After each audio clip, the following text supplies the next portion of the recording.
इस डील से भारत को क्या हासिल हुआ?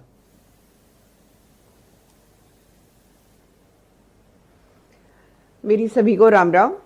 और एक बात तो सिद्ध हो गई है कि भारतवर्ष नरेंद्र मोदी जी के नेतृत्व में किसी के सामने झुकने वाला नहीं है। यहाँ पर कटोरा लेकर नहीं खड़े होते हैं, परंतु एक पार्टनर की हैसियत से बात करते हैं। यहाँ पर जब विपक्ष जो है ताने पे ताने मार रहा था, प्रहार किए जा रहा था कि अरे यूएसए ने कॉर्नर कर दिया है भारतवर्ष को, नरेंद्र मोदी जी की जो प्राइम मिनिस्टरशिप है वो खत्म हो गई है, अलग अलग विभिन्न प्रकार की भाषाओं का प्रयोग कर कर जिस प्रकार से भारत का और भारत की जो विदेश नीति है उसका अपमान किया जा रहा था, ये उत्तर उसके लिए है। आज भारत विजयी खड़ा हुआ है और 18% टैरिफ पे जो आ गया है यूएसए, तो आपको लग रहा है कि एक दिन का तो कोई ये मसला नहीं रहा है। कहते हैं ना, Rome was not build in a day. तो निरंतर जिस प्रकार से बातचीत चल रही थी डिफरेंट लेवल के यूएसए के साथ, उसका नतीजा आज है। आज हम जो हमारे कॉम्पिटिटिव कंट्रीज भी मैं कहूँ या फिर या जो हमारे जो नेबरहुड्स है, चाहे वो बांग्लादेश है, मैं पाकिस्तान का तो खैर क्या नाम लूँ, चाइना को देख लीजिए, वियतनाम को देख लीजिए, उनसे बेटर डील आज हमारे पास है।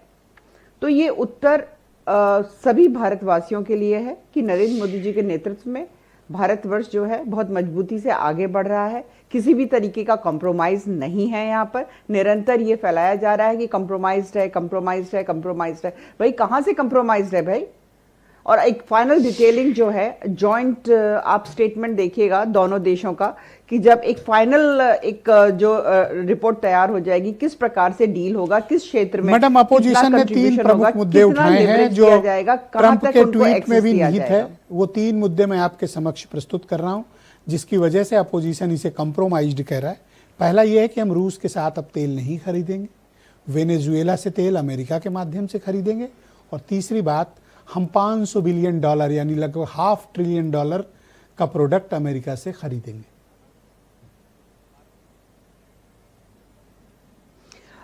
देखिए ब्रिजेश जी, सबसे पहली बात तो ये है कि आप कैसे अज्यूम, आप मतलब विपक्ष की मैं बात करें, आप कैसे अज्यूम कर सकते हो कि अगर मिस्टर ट्रंप ने ट्वीट करके कह दिया है कि हम रशिया के साथ, यानी कि भारत जो है रशिया के साथ कोई तेल की डील नहीं करेगा, कोई तेल नहीं खरीदेगा या कितना खरीदेगा, ये टर्म्स एंड कंडीशन जो है यूएस से डिफाइन करेगा भारत के लिए। भारत की तरफ से तो अभी कोई ऐसा स्टेटमेंट आया नहीं है। अगर भारत की तरफ से कोई ऐसा स्टेटमेंट आया है कि हम रशिया के साथ कोई भी इस प्रकार की अच्छी बात कर रहे हैं, तो आप मुझे आई अप्रिशिएट हम ये कह रहे हैं। आपने बिल्कुल ठीक बात कही कि भारत ने तो अभी नहीं कहा है, लेकिन हम डील के लिए सहमत हो गए, लेकिन कंडीशन 3 है, ये ध्यान रखिएगा।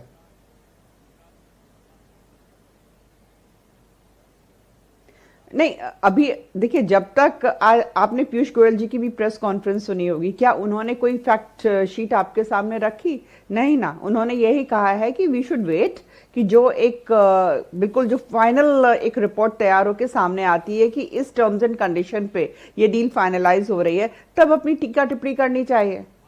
और मैं तो टीका टिप्पणी मैम इसलिए होती है, और ये भारतवर्ष के टीका टिप्पणी इसलिए होती है क्योंकि आजकल कुछ भी हमारे साथ कोई संबंध या कोई डील या कोई बात अनाउंस होती है तो हमसे पहले डोनाल्ड ट्रंप दुनिया को बताते हैं, इसलिए यहाँ विपक्ष सवाल खड़े करता है। नहीं, देखिए ऐसा है कि वो एज अ कंट्री हेड क्या कर रहे हैं उसकी रिस्पॉन्सिबिलिटी भारतवर्ष नहीं ले सकता है, ठीक है ना। तो और ऐसा नहीं है कि जैसे अभी आपने कहा कि भाई ऑलमोस्ट 500 बिलियन या जो अपने $500 ट्रिलियन का यहाँ पे फिगर यहाँ पे दिया है, वैसे तो है नहीं कि यूएसए के प्रोडक्ट्स चाहिए ये कि भारत की सरकार ये डील अनाउंस करती, हम सबको बड़ी गर्व होता है, लेकिन ट्रंप के ट्वीट से मालूम होता है, बस ये विषय है। नहीं, देखिए ऐसा है कि नरेंद्र मोदी जी को ना अधपका खाना पेश करने की आदत नहीं है, तो ट्रंप को जब तक मतलब बिल्कुल सारा वो तो निरंतर आप देखिए ना, नरेंद्र मोदी जी के लिए केवल विदेश ही नहीं, अपने स्वदेश में भी जो नेता है कि किस प्रकार की बातें करते हैं, तो पर क्या उन्होंने कोई रिएक्शन थैंक यू मैडम, बहुत शुक्रिया आपका। एक बात और कह दूं जी हाँ, कह लें अभी आपने एक फिगर कहिए मैं, हाँ जी, मैं ये कहना चाह रही हूँ कि जो यूएसए की जो गुड्स इंपोर्ट हमारे 2024 में जो भारतवर्ष में हुए थे वो तकरीबन 87 बिलियन के करीब हुए थे, ठीक है। और जो यूएस गुड्स जो हमारे इंडिया को एक्सपोर्ट करता है वो तकरीबन 41.5 बिलियन के हुए थे। तो हमारे जो है आप देख लीजिए कि क्या एक्सपोर्टर्स इससे बेनिफिट नहीं करेंगे।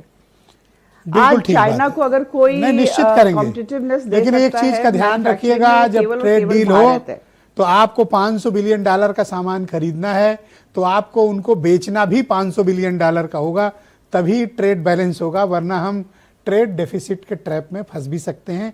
मैं अखिलेश प्रताप सिंह, कांग्रेस कमेटी के प्रवक्ता, हमारे साथ मौजूद हैं। अखिलेश जी, स्वागत आप।